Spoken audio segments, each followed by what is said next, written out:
வாழ்க வையகம், வாழ்க வையகம், வாழ்க வளமுடன். உலகத்து பொறுப்புடைய தலைவரெல்லாம் உயிரறிவை உள்ளுணர்வாய் பெறுதல் வேண்டும்.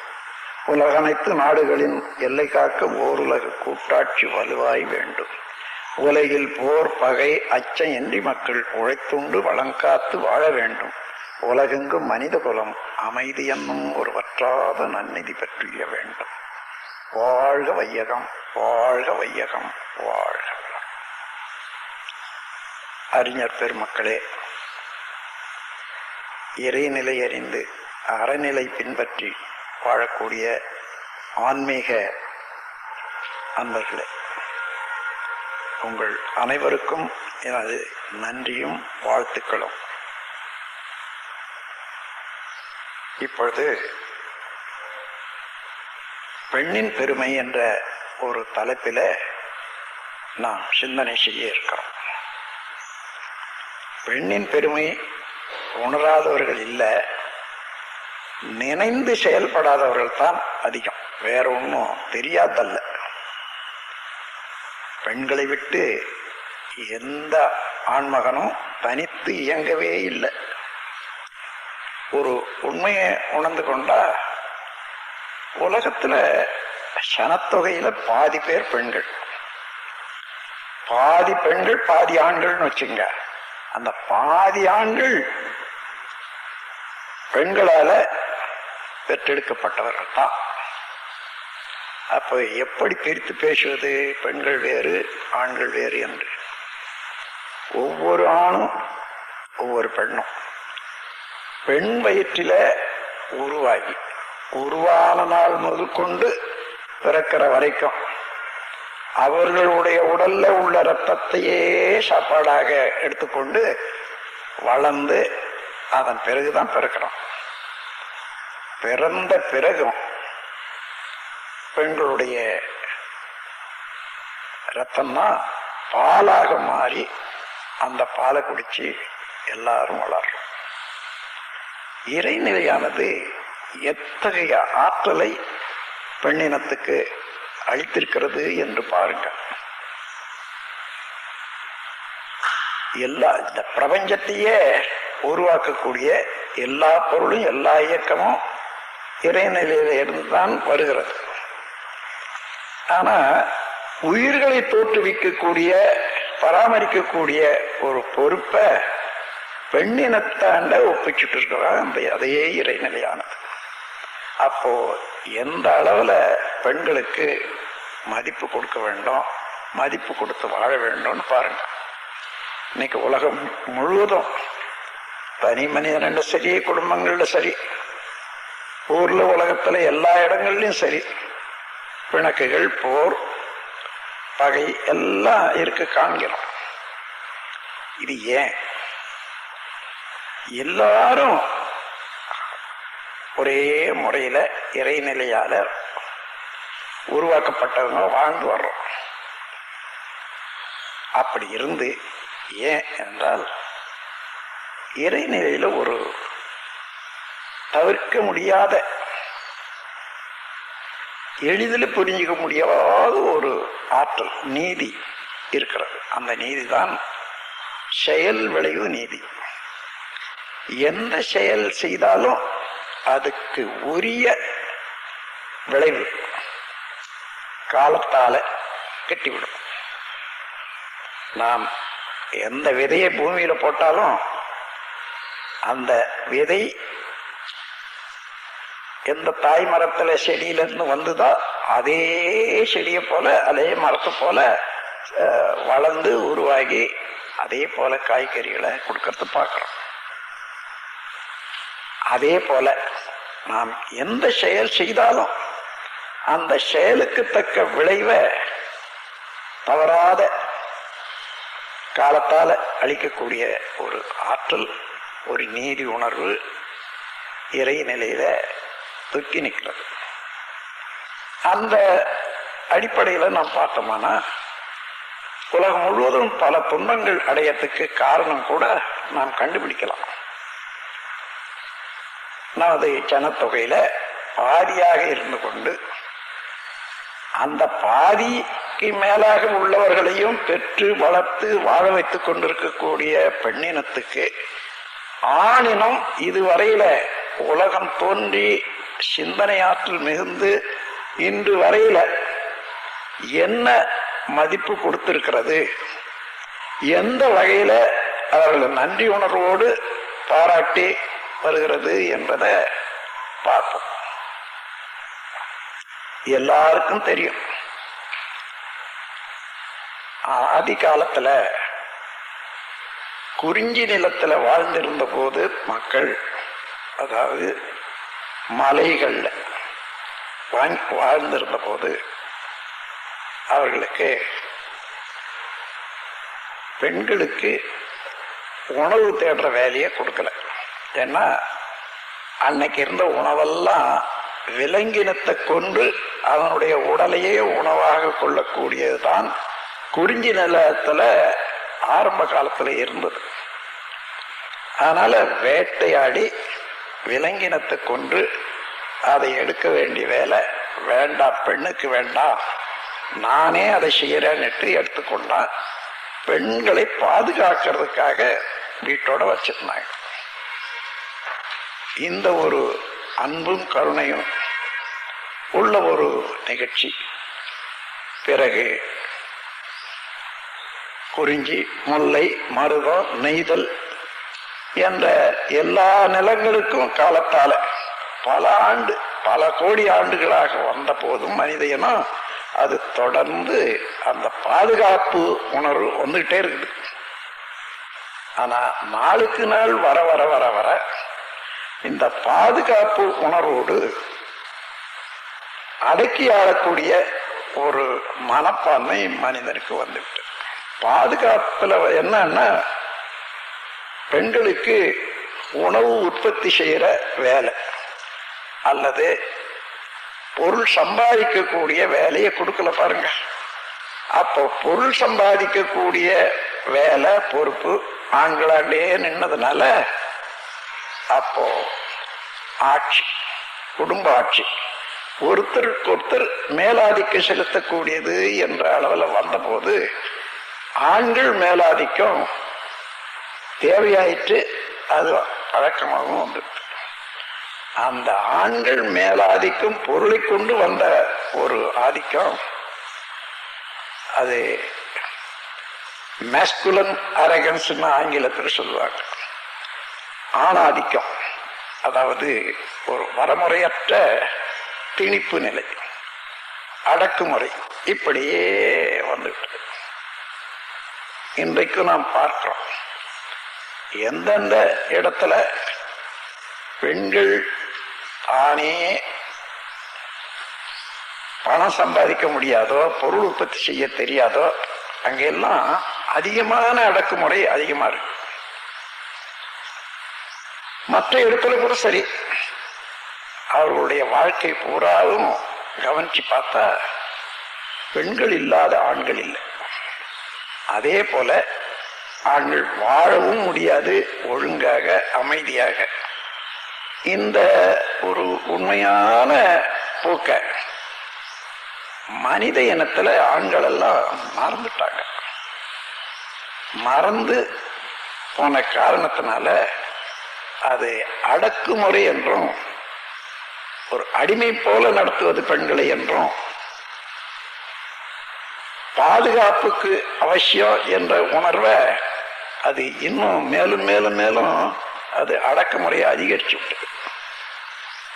இப்ப இந்த நிலையில, இன்றைய நிலையில நாம் என்ன கண்டுபிடிச்சோம்? அந்த காலத்துல விலங்கினத்தை வேட்டையாடுறதுக்கு பெண்களுடைய உடல் வலு சரியா இருக்காது என்றது இருந்தால் அதை ஒப்புக்கொள்ளலாம். இந்த காலத்துல இருக்கக்கூடிய தொழில்கள், சம்பாத்தியம், மற்ற வேலைகள் எல்லாம் பெண்களால முடியாத காரியம் என்ன? சமமான ஒரு அறிவும் உடல் பலமும் கூட பெண்களுக்கு இருப்பதை பார்க்கிறோம். இன்னும் இராணுவம், பாதுகாப்பு முறைகள் எல்லாம் பெண்கள் தலைமையேற்று நடத்துவதை, சிறப்பாக நடத்துவதை பார்க்கிறோம். இந்த நிலையில கூட ஒவ்வொரு குடும்பத்திலையும் நம்ம பார்த்தோம்னா பெண்களை ஒரு இரண்டாவது பிரஜையாக, ஒரு அடிமையாக நடத்துவது தான் இயல்பாக இருக்கிறது. இதுல ஒரு நாட்டுல பிறந்து இன்னொரு நாட்டுல போற போது பாஸ்போர்ட் எடுத்துக்கிட்டு போகணும்னு வாங்க, அந்த குடியுரிமை. அதே போல எல்லா பெண்களுமே பொதுவாக பிறக்கிறது ஒரு ஊர் அல்லது ஒரு வீடு, தன்னுடைய உழைப்பை பயனை தருவது என்பது இன்னொரு வீடு.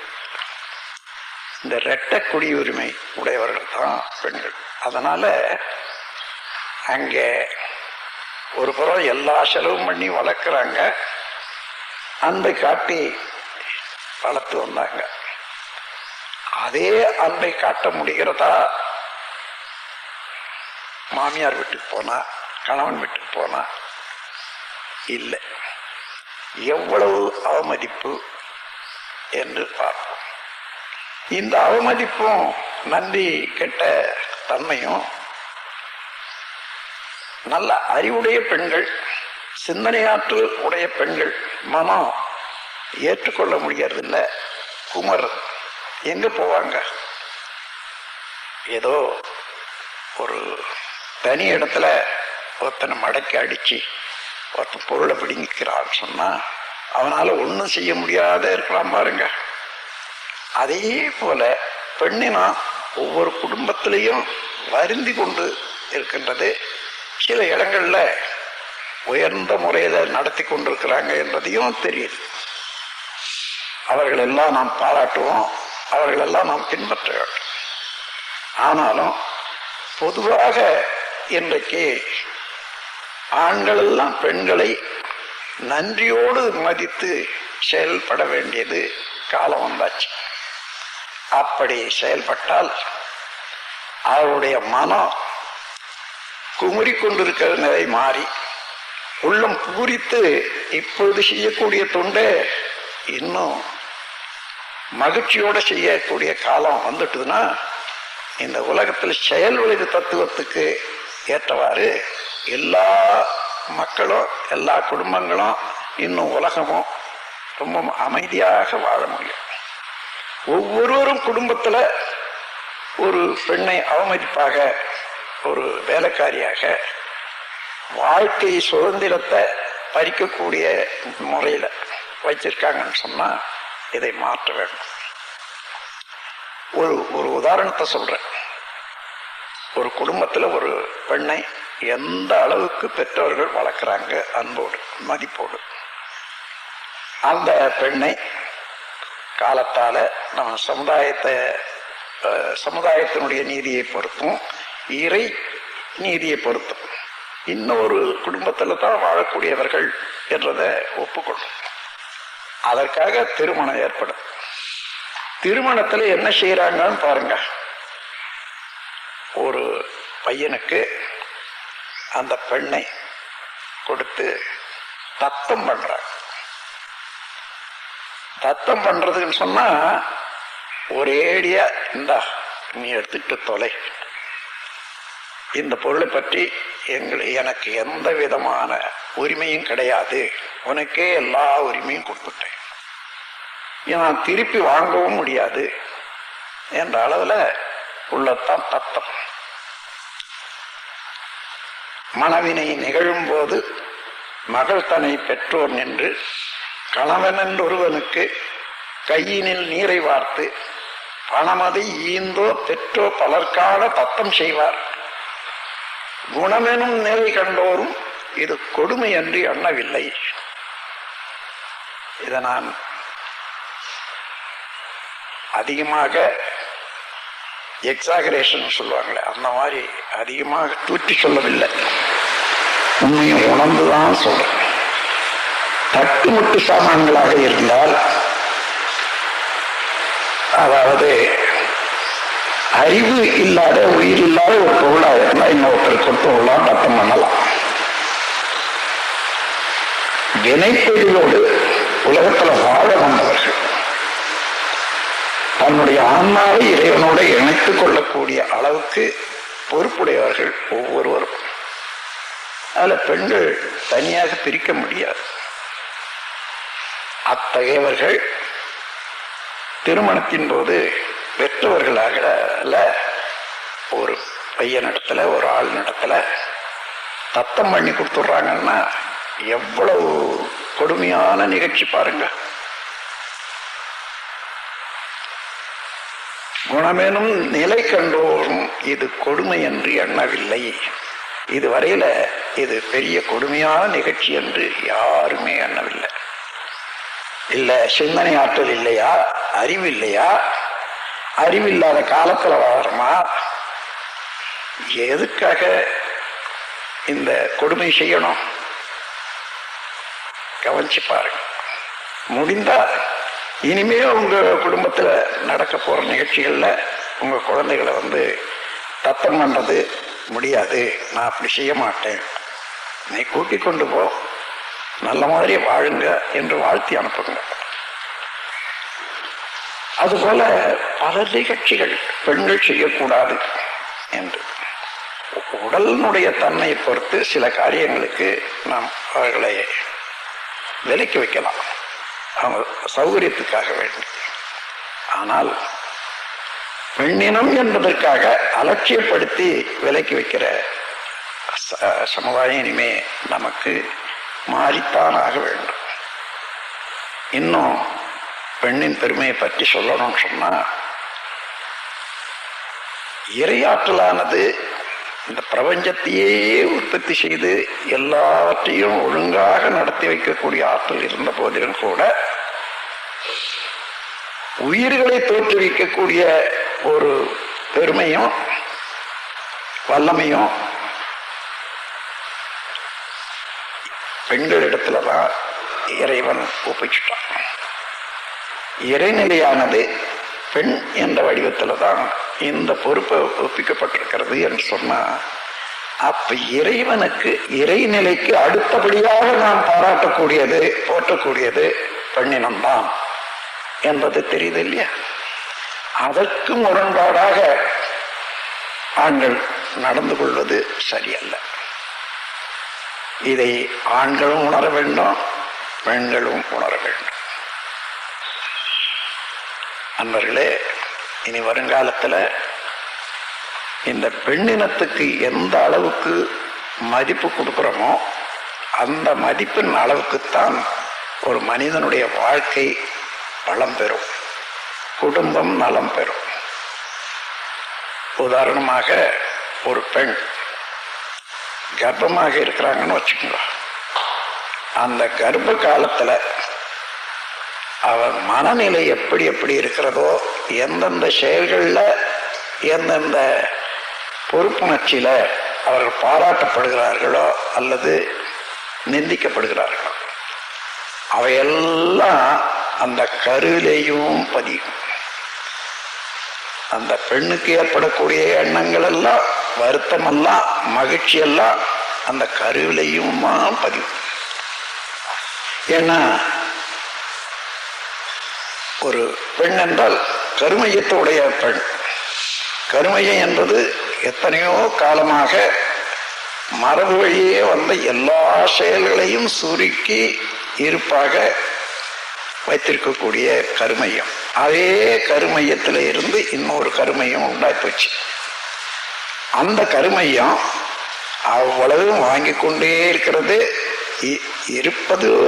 இருப்பதையும் டிரான்ஸ்பர் பண்ணிக்குது, எடுத்து காப்பி பண்ணிக்குது. அதோட நடக்கிறதெல்லாம் அங்கே காப்பி ஆகுது. இதை சோதனை போடுறதுக்காக சில குழந்தைகளை, அதாவது பெண்மணிகள் 7 மாதம் கர்ப்பத்துக்கு பின்னால டேப் போட்டு 1 மணி நேரம் பாட வச்சு அவர்களை கேட்டுக்கிட்டே இருக்க சொல்றது. சில சமயம் கேட்டுட்டு இருப்பாங்க, சில சமயம் தூங்கிடுவாங்க.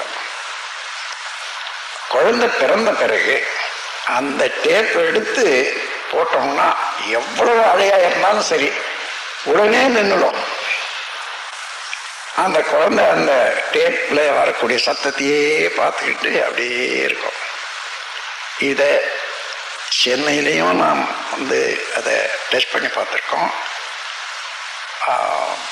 விஜயவாடாவிலையும் ஒரு ஆராய்ச்சி மன்றத்தில் இதை நடத்தி பார்த்துருக்கோம். பல குழந்தைகள் அதே போல தயார் பண்ணாங்க. அந்த குழந்தைகள் எல்லாம் தெளிவாக இருக்காங்க, நல்லா இருக்காங்க.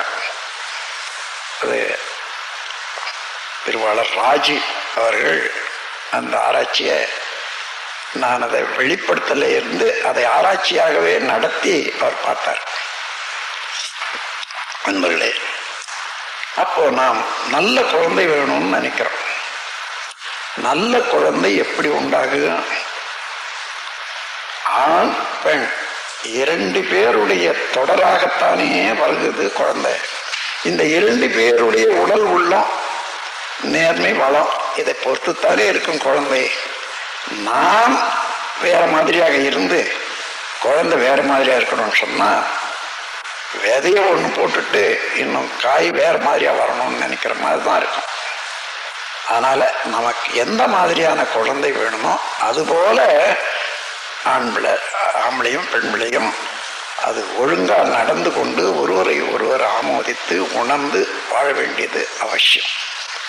அதுலேயும் அந்த கருவுற்ற காலத்துல பெண்மணிகளுக்கு மிகவும் மகிழ்ச்சியான ஒரு சந்தர்ப்பமும் சம்பவங்களுமே நிகழக்கூடிய அளவுல அது ஒரு விழா காலம் போலேயே வச்சு பாதுகாக்க வேண்டியது உலக நன்மைக்காக, குடும்ப நன்மைக்காக, அந்த குழந்தையினுடைய வளத்துக்காக.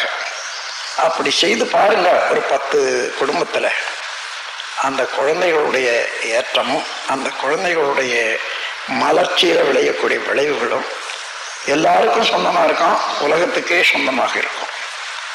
அன்பர்களே, இத்தகைய முறையில பெண்ணினத்தை இதுவரையில நாம மதிப்பு கொடுக்காத இருந்தால் பழக்கத்தின் வழியே வாழக்கூடிய ஒரு நிலையில வந்ததுதான் என்று தெரிந்து கொண்டு இனிமேல் விளக்கத்தின் வழியே வாழ்வோம், பெண்களுக்கு உரிய மதிப்பை அளிப்போம் என்ற ஒரு உறுதிப்பாடு எடுத்துக்கொண்டு நம்முடைய மாற்றம், வாழ்க்கையில மாற்றம் வேண்டும். நான் எனது குடும்பத்திலே பார்த்திருக்கேன். ஒரு சமயம் நல்ல உணவு சமைப்பாங்க, அற்புதமாக இருக்கும், நல்லா சாப்பிட்டு எழுந்திருக்கும். அப்புறம் கொஞ்ச நேரம் பொறுத்து யோசனை பண்ணுவேன், இவ்வளவு நல்ல மாதிரி செய்தாங்களே, பாராட்டி ஒரு வார்த்தை கூட நான் சொல்லலையே என்று நினைப்பேன். அது ஏதோ அப்படி சொல்றது வெக்கமா செய்யக்கூடாத செயலை செய்யற மாதிரியா இருந்தது. அதன் பிறகு துணிந்து ஒவ்வொரு நாளும் நல்ல உணவு சரியாக இருக்குமே, ஆனால் அதை பாராட்டாத எழுந்துக்கிறது இல்லை. அது மாத்திரம் இல்லை, சாதாரண உணவுல கூட இந்த அளவு அவர்கள் செய்ததுக்கு தினந்தோறும் அவர்களை நன்றி உணர்வோடு பாராட்டி எழுந்திருக்கிறது என்பது வந்தது. அதன் பிறகு அவருடைய செயல்லையே, அவருடைய அன்பு கருணைவைகள்லேயே ஒரு பெரிய மாற்றத்தை நான் கண்டுகொண்டேன். நீங்களும் காணலாம், உலகமே காணலாம். அவ்வளவு நல்ல முறையில செய்து கொடுக்கக்கூடிய ஒரு உணவை உண்டு கழிக்கக்கூடிய உள்ளம், ஏன் இது நல்லா இருக்குது, இவ்வளவு அருமையாக செய்திருக்கீங்க, உங்களுக்கு என்னுடைய பாராட்டுக்கள். இந்த நாக்கு துணிந்து முதல்ல சொல்ல பழகிக்கணும். நேரடியா சொல்ல முடியலன்னா ஒரு கண்ணாடி அதில் நின்றுட்டு சொல்லி சொல்லி பழகிக்கணும். அதன் பிறகு தாராளமா வரும், சொல்லி பழகிட்ட பிறகு. அந்த முறையில தான் ஒவ்வொரு குடும்பத்திலையும் திருந்தணும். பெண்களுடைய பெருமை உலகம் உணரும் காலத்துல சமாதானம், சம ஆசனம் என்றது தான் சமாதானம்.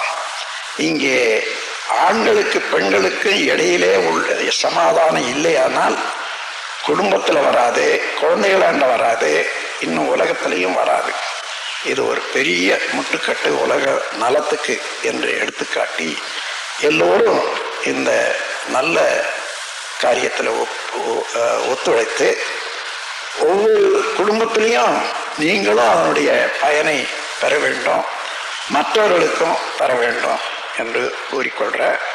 நான் உலகம் முழுவதும் சுற்றி வந்தேன், எல்லா நாடுகளுக்கும் போனேன். ஏதோ சில நாடுகளுக்கு போகலைன்னாலும் அந்த குடும்பங்கள் எல்லாம் என்னென்ன பயிற்சி எடுக்க வந்து அவர்கள் மூலமாக அவங்களுடைய கலாச்சார பண்பாடுகளை எல்லாம் தெரிந்து கொண்டாங்க. அப்படி பார்க்கிற போது உலகம் முழுவதும் மதர்ஸ் டே என்று கொண்டாடுறாங்க. ஃபாதர்ஸ் டே அதாவது அப்பாவுடைய நாள் என்று கொண்டாடுறாங்க. சில்ட்ரன்ஸ் டே குழந்தைகளுடைய நாள் என்று கொண்டாடுறாங்க. ஆனா எங்கேயுமே மனைவி நல வெட்டு என்றது கிடையவே கிடையாது.